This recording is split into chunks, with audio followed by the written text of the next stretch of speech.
சுதந்திரமாக நடு இரவில் நகையணிந்து என்று ஒரு பெண் நடமாடுகிறாளோ அன்றுதான் சுதந்திரம் என்றார் காந்திஜி. இன்றைக்கு பகலிலும் நடமாட முடியவில்லை, இரவிலும் நடமாட முடியவில்லை. கோவையில் நடந்த பாலியல் பலாத்கார சம்பவம் நெஞ்சமே கனக்கிறது. ஏன்தான் இந்த பெண்கள் நண்பர்களை இரவு நேரத்தில்தான் சந்தித்து பேச வேண்டுமா? என்ன படித்த பெண்களோ! பெற்றவர்கள் தம் பிள்ளைகள் ஹாஸ்டலில் தங்கி படித்து கொண்டிருக்கிறார்கள் என நினைத்து கொண்டிருக்க, இவர்களோ பாய் ஃப்ரெண்டோடு பேச போய்விடுகிறார்கள். நல்ல நட்பு, நல்ல நண்பர்கள் என்றார் பகலிலோ இரவிலோ எந்த இடத்திலும் பேசிக்கொள்ளலாம். அது ஏன் ஒதுக்குப்புறமாக சென்று தனக்குத்தானே பலிகடாகிறார்கள்? பெண்ணிற்கு விழிப்புணர்வு வேண்டும். இன்றும் போதையில் காமுகர்கள் நடமாடும் கூடாரமாகி போனது. பெண்ணுக்கும் கொஞ்சம் புத்தி வேண்டும். ஒவ்வொருவரின் தனிப்பட்ட உரிமை என்றாலும் நேரம் காலம் இல்லையா? பாதிப்பு ஏற்பட்ட பின் என்ன செய்ய முடியும்? மனசு வலிக்கிறது. ஆட்சியாளர்கள் என்ன செய்து கொண்டிருக்கிறார்கள்?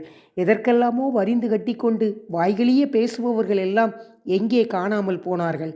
அம்மா கனிமொழி, சத்யராஜ், ரஜினிகாந்த், கமல், அமீர் எல்லோரும் என்ன செய்து கொண்டிருக்கிறீர்கள்?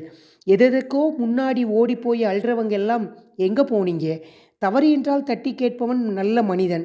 தனக்கு வேண்டியவர்கள் என்றால் வாய் மூடி கிடப்பதும், வேண்டாதவர்கள் என்றால் கூவு கூவி என்று கூவி குதிப்பதும் என்ன நியாயம்? மக்களுக்கு நல்லது செய்கிறேன்னு இன்று தமிழகமே அழிவு பாதையில் போகுதோன்னு வேதனையாக இருக்குது. கஞ்சா, போதை, பலாத்காரம்னு குற்றங்கள் அதிகரிப்பதை தடுக்க எந்த வழியும் இல்லை. சாமானிய மக்கள்தான் லபோ திபோன்னு அடிச்சுக்கிறோம். பெண்கள் பாதுகாப்புக்குன்னு புது புது ஆப் இருக்குன்னு சொல்லிக்கிட்டாலும் பிரயோஜனம் இல்லை. கோவையில் கல்லூரி மாணவிக்கு நடந்த பாலியல் பலாத்காரம் வன்மையாக கண்டிக்கத்தக்கது. ஆட்சியாளர்கள் இருக்கிற 6-7 மாதங்களையாவது திறம்பட நடத்த பாருங்க. பெண்களும் எச்சரிக்கையாக இருங்கள்.